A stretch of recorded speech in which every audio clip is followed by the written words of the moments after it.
ప్రచారాల సర్కార్, ప్రజా కంటక సర్కార్, పుకార్ల సర్కార్, షికార్ల సర్కార్.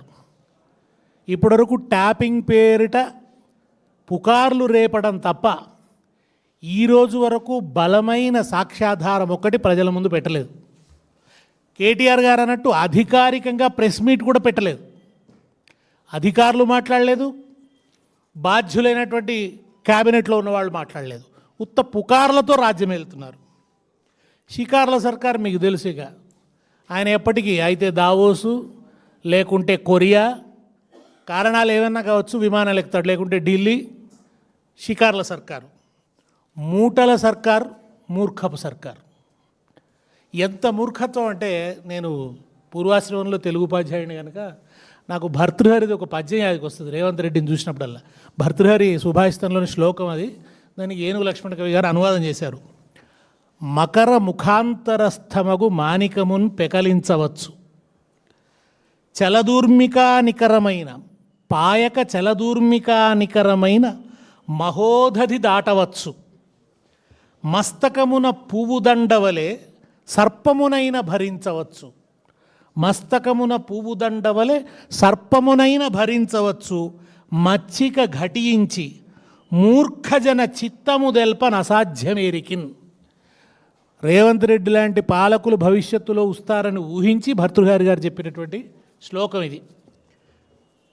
మొసలి నోటిలోంచి మాణిక్యాన్నైనా వెలికి తీయొచ్చు, ఉప్పొంగే సముద్రాన్నైనా ఈదవచ్చు, విషసర్పాన్నైనా తల మీద పూలదండ వలె ధరించవచ్చు. కానీ మూర్ఖత్వంతో అహంకారంతో నిండిన మనిషి మనస్సును మార్చడం ఎవరి తరము కాదు.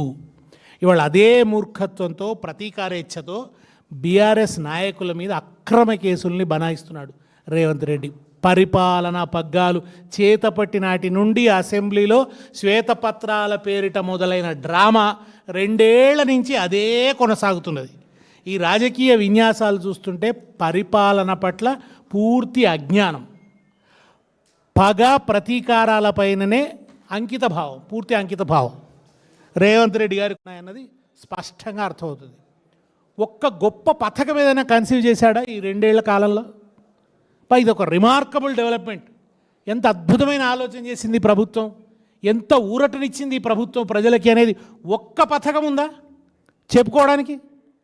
ఒక్క గొప్ప పథకం కన్సీవ్ చేయలేదు, ఒక గొప్ప పరిపాలనా సంస్కరణ తేలేదు.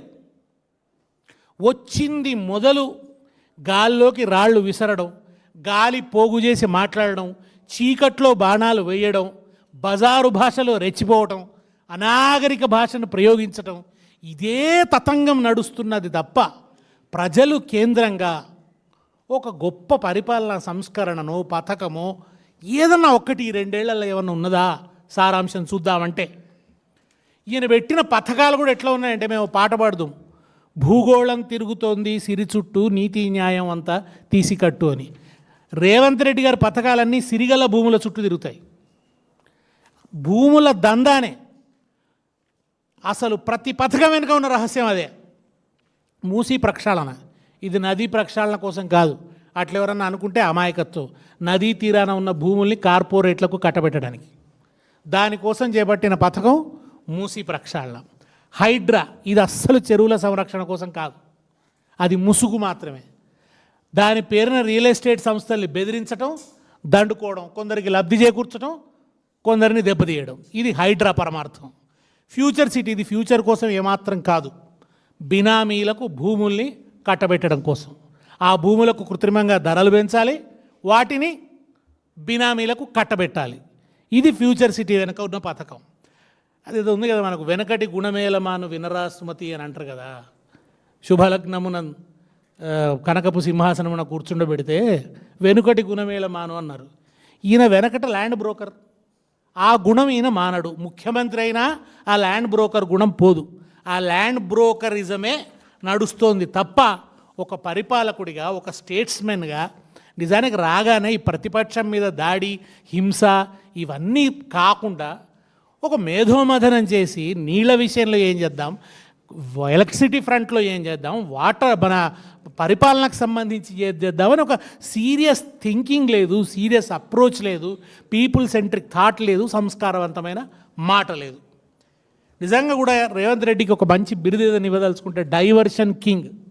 ఇది మాత్రం అద్భుతంగా సరిపోద్ది ఆయనకు. డైవర్షన్ కింగ్ అనే బిరుదు ఇవ్వచ్చు. పాలన చేయడం మానేసి ప్రతిపక్ష నేతలను ఎలా వేధించాలి, ప్రజల దృష్టి ఎట్లా మళ్లించాలి, దీని మీద ఒక అద్భుతమైన డైలీ సీరియల్ రాస్తున్నాడు ఆయన. ఆ కార్తీక దీపం సీరియల్ రచయిత కూడా రేవంత్ రెడ్డిని చూసి ఆశ్చర్యపోతున్నాడు కావచ్చు. ఇన్ని వేల ఎపిసోడ్లు రాసిన నాకంటే కూడా మెలో డ్రామాతో ఈయన సీరియల్ రాయగలుగుతున్నాడని అనుకుంటున్నాడు కావచ్చు ఆయన. ఈయన ముఖ్యమంత్రిగా దిగిపోయిన తర్వాత సీరియల్స్ స్క్రిప్ట్స్ రాసుకుంటే బాగా పైకి వస్తాడు రేవంత్ రెడ్డి. దానికి బాగా సూట్ అవుతాడు ఈయన. ఆ పని చేసుకోవడం మంచిదని మనం రేవంత్ రెడ్డి గారికి సలహా ఇవ్వడం మంచిది అనిపిస్తుంది. ఒదికు వేల కోట్ల రూపాయల బొగ్గు స్కామ్ తెలంగాణ సమాజాన్ని కుదిపేస్తుంది. ఆ మంటల నుంచి తన కుర్చీని కాపాడుకోవడానికి, జనం దృష్టి మళ్లించడానికి ఇవాళ తన అమ్ముల పొదిలోంచి తీసిన ఒక పాత తుప్పు పట్టిన పనికిరాని అస్త్రం ఈ టెలిఫోన్ ట్యాపింగ్. అసలు ఏమిటి ఇవాళ ఈ వరుస పెట్టి హరీష్ రావు గారికి, తర్వాత మన కేటీఆర్ గారికి నోటీసులు ఇవ్వడం వెనుక మతలబ్ ఏంది? అసలు మున్సిపల్ ఎన్నికలు సమీపిస్తున్నాయి. ఈ మానవుడికి గెలిచే కాన్ఫిడెన్స్ లేదు, పైసలు ఎగజల్లాలి, అంతకుమించి ఇంకో మార్గం లేదు. ప్రజలు ఫెడప్ అయిపోయారు. హోప్లెస్ ప్రభుత్వం, corrupted CM, criminal CM, cricket CM అని ప్రజలు ఫీల్ అవుతున్నారు. ఇది అర్థమైపోయింది ప్రజలకి.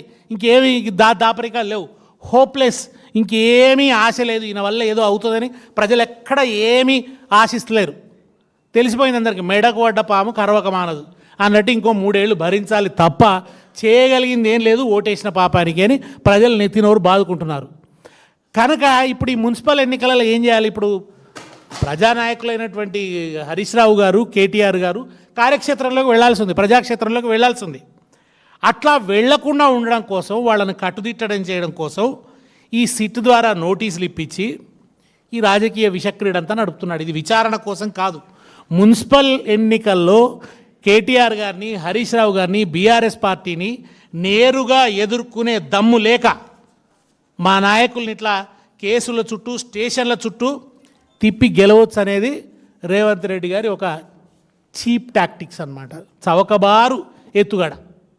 ఇట్లా చేసి ఏమన్నా మాయ చేయొచ్చేమో, ఈ పుకార్లు రేపి, ఈ బటగాల్చి మీద బారేసి, ఈ బదనాములు చేసి, ఈ దుర్మార్గ ప్రచారాలతో ఓట్లు దండుకోవచ్చేమో, లేదా వాళ్ళని కొంత కట్టుదిట్టం చేయొచ్చేమో, మానసిక స్థైర్యాన్ని దెబ్బతీయచ్చేమో అని అనుకుంటున్నాడు. సముద్ర పాలలు వచ్చి కొండల్ని ఢీకొంటుంటాయి, మళ్ళీ వెనక్కి మళ్ళుతుంటాయి, కానీ కొండలకేం కాదు. ఇట్లాగే రేవంత్ రెడ్డి చేసేటువంటి ప్రయత్నాలు కూడా ఉద్యమ జ్వాలల్లో కాకలు తీరినటువంటి నాయకులు, తెలంగాణ రాష్ట్ర పునర్నిర్మాణానికి పునాదిరాళ్లుగా నిలిచినటువంటి నాయకులు హరీష్ రావు గారైనా, కేసీఆర్ గారైనా ఈ అల్పమైన రాజకీయ కక్షలతో, అర్థం లేని నోటీసులతో వాళ్ళ స్థైర్యాన్ని రేవంత్ రెడ్డి గారు మీరు దెబ్బతీయలేరు. ఇది సాక్ష్యాధారాలతో జరుగుతున్న విచారణ కాదు, ఇది సెక్రటేరియట్ నుంచి అందుతున్న స్క్రిప్ట్ ప్రకారం జరుగుతున్న షో. ఇది పోలీసులు నడిపిస్తున్నటువంటి ఒక షో. రేవంత్ రెడ్డి పరిపాలనలో విచారణ సంస్థలు స్వతంత్రత కోల్పోయాయి, శాంటిటీ కోల్పోయాయి. వాటికి ఏమాత్రం శాంటిటీ లేదు. ఈడీ, సిబిఐల పరువు మోదీ ఎట్లా తీశారో రేవంత్ రెడ్డి కూడా సిట్లు అనే వాటికి అర్థం లేకుండా చేసినాడు. విచారణ సంస్థలు పూర్తిగా స్వతంత్రత కోల్పోయాయి. ముఖ్యమంత్రి గారు రాసిచ్చిన స్క్రిప్ట్ ప్రకారం, ఆయన దావోస్లో ఉన్నాడు కానీ మెదళ్ళు ఇంకా దయ్యాలే పనిచేస్తున్నాయి. ఆయన బ్రెయిన్ డెవిల్స్ వర్క్షాప్, ఎప్పుడూ ఆ డెవిల్స్ పనిచేస్తూనే ఉంటాయి. ప్రతిపక్ష నేతలను స్టేషన్లకు పిలిపించి వేధించడం ఇప్పుడు ఈ సిట్ల పరమార్థంగా మారింది. నిజంగా ప్రభుత్వానికి నిజాయితీ ఉంటే ఇవాళ వేల కోట్ల కుంభకోణం జరిగిందని సాక్ష్యాధారాలతో సహా ముందు పెడితే దాని మీద సిట్ ఎందుకు వేరు, దాని మీద కమిషన్లు ఎందుకు వేరు, దాని మీద విచారణలు ఎందుకు ఉండవు? ఎంతసేపు బీఆర్ఎస్ నాయకుల మీదేనా సిట్లు? మీరే టెండర్లు రద్దు చేశారు కదా. టెండర్లు రద్దు చేశారంటే మీరు ఒప్పుకున్నారు కదా. ఆ ఆంధ్రజ్యోతి ఆయన రాసినటువంటి రాతల మీద ఎందుకు సిట్ వేయరు? ఎన్టీవీలో వచ్చిన వాటి మీద ఎందుకు సిట్లు ఉండవు? సిట్లు కేవలం వేధించడానికే ఉంటాయా? ప్రతిపక్ష నాయకుల్ని వేధించడం కోసమేనా? వేయండి, ఆంధ్రజ్యోతి మీద కూడా సిట్ వేయండి ధైర్యం ఉంటే. లేదా మన ఆ శోధా ఏజెన్సీకి టెండర్ ఎట్లా వచ్చిందో దాని మీద సిట్ వేయండి. ముఖ్యమంత్రి గారు బామ్మర్దికి ఎట్లా దక్కుతాయి? సైట్ విజిటింగ్ అనేటువంటి ఒక నిబంధన, తప్పుడు నిబంధన, చరిత్రలో ఎన్నడూ లేని నిబంధన పెట్టి, దానికి సంస్థ సర్టిఫికెట్ ఇవ్వాలనే ఒక దొంగ నిబంధన పెట్టి అస్మదీయులకు మీరు టెండర్లు దాఖలు చేస్తున్నారు అన్నదానికి నిదర్శనాలు ఇవాళ కనబడుతుంటే దాని మీద సిట్ ఎందుకు ఉండదు? అంటే కేవలం కేటీఆర్ గారిని, హరీష్ రావు గారిని, కేసీఆర్ గారిని, వీళ్ళ కుటుంబాన్ని వేధించడం కోసం మాత్రమే సిట్లు వేస్తున్నారు. సొంత పార్టీలో అసమ్మతి తెగలు, బయట సెగలు, బయట స్కామ్లు. భట్టి గారు ఎప్పుడు తన కుర్చీ కింద బాంబై బేలుతారో అని భయం రేవంత్ రెడ్డి గారికి. కోమటిరెడ్డి గారు ఎక్కడ తనను పట్టి లాగుతారో అని భయం. ఈ భయాల నుంచి బయటపడడం కోసం, ప్రజల దృష్టి మళ్లించడం కోసం నడుపుతున్నటువంటి కేటీఆర్ మీద, హరీష్ రావు గారి మీద దాడి చేయడం ద్వారా తప్పించుకోవాలని చెప్పి చూస్తున్నాడు. ఇవాళ నిజానికి సెక్షన్ 160, 161 ప్రకారం హరీష్ రావు గారిని మొన్న విచారణకు పిలిచారు. ఆ నిబంధన ప్రకారం ఏమాత్రం రిమోట్ రిలేషన్ ఉన్నా కానీ ఎవరినైనా పిలవచ్చు. కేసు డాక్యుమెంటేషన్లో ఎక్కడ హరీష్ రావు గారి పేరు లేదు. కేవలం జనరల్గా ఎవరినైనా పిలవచ్చు అన్న దాని మీద హరీష్ రావు గారిని పిలిచారు. ఇది ఎప్పుడు చేస్తారు? ఇన్సిడెంట్ జరిగినా, కేసు పెట్టినా వారం 10 రోజులలో జరిగేది. 160, 161 నిబంధన కింద ఎవరినన్నా విచారించడం అనేది అత్యంత ప్రాథమిక దశలో జరిగేటువంటి విచారణ. 2 ఏళ్ల తర్వాత జరుగుతుంది. అది 2 ఏళ్ల తర్వాత గుర్తొస్తుందా? 2 ఏళ్ల తర్వాత సెక్షన్ 160 నోటీసులు ఇవ్వడం అంటేనే ఇది విచారణ కాదు, ఉత్తి రాజకీయ క్షుద్ర క్రీడ అని తేలిపోతుంది. మున్సిపల్ ఎన్నికలు వస్తున్నాయని, బొగ్గు స్కామ్ మీద చర్చ జరగొద్దని ఈ రాజకీయ బేతాళ నాటకం రేవంత్ రెడ్డి గారు నడిపిస్తున్నారు. చివరగా నేను తెలంగాణ మేధావులకి, తెలంగాణ ప్రజలకి, విద్యావంతులకి, విజ్ఞులైన వాళ్ళందరికీ కూడా నేను చేసే విన్నపం ఏంటంటే, ఈ 2 ఏళ్ల నుంచి చూస్తున్నారు ఈ ప్రభుత్వం చేస్తున్నది ఏమిటి అనేది. ఎక్కడ ప్రజోపయోగకరమైనటువంటి ఒక పని లేదు. ఒక మంచి మాట, ఒక మెచ్యూర్డ్ ధోరణి అనేది ఒక్కసారి కూడా రేవంత్ రెడ్డి గారి నోటి వెంట వినలేదు. గ్యారంటీలు వస్తాయంటే గ్యారంటీలు వస్తాయి, ప్రతిపక్షాలకు నోటీసులు వస్తున్నాయి. ఇళ్ళు కట్టుకుందామని ఆశతో ఎదురు చూస్తుంటే ఇళ్ళు కట్టుకుంటలేదు, ఇళ్ళు కట్టే పరిస్థితి లేదు. కానీ జేసీబీలు వచ్చి ఉన్న ఇళ్ళు కూలుస్తున్నాయి. రోజుకొక కుంభకోణం బయటపడుతుంది. కాంగ్రెస్ పార్టీని మీరు ఏ కోణంలోంచైనా చూడండి, కుంభకోణమే కనబడుతుంది. దాన్ని మీరు ఏ కోణంలోంచైనా చూడండి, 360 డిగ్రీస్లో ఏ కోణంలోంచి చూసినా కుంభకోణమే కనబడే పార్టీ కాంగ్రెస్ పార్టీ. కనుక రోజుకో కుంభకోణం బయటకు వస్తుంది. ప్రజాస్వామ్యంలో పాలకులకు ఉండాల్సింది ప్రతిపక్షాల మీద పగ కాదు, ప్రజల మీద ప్రేమ. ప్రజల మీద ప్రేమ లేదు, ప్రజలు కేంద్రంగా ఆలోచనలు లేవు, ప్రజలు కేంద్రంగా విధానాలు లేవు.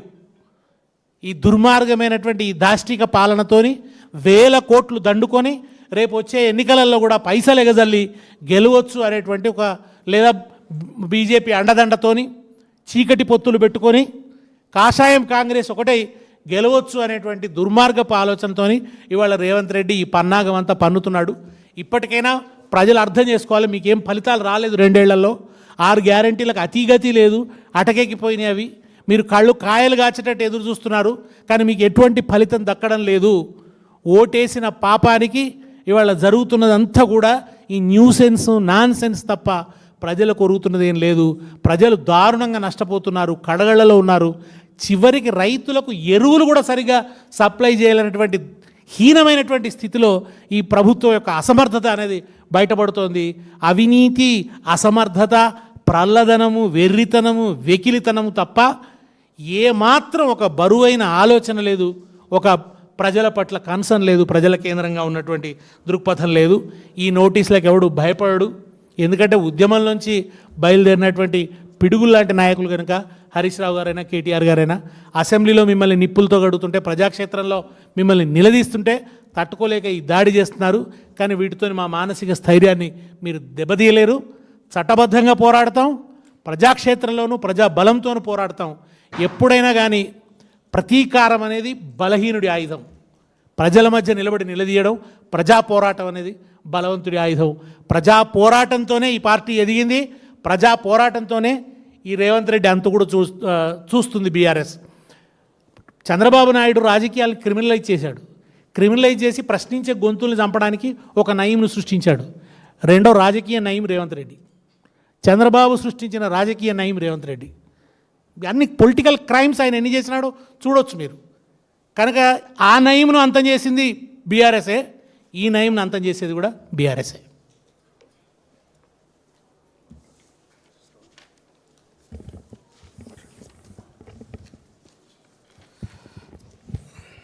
మీడియా మిత్రులకు 50 మంది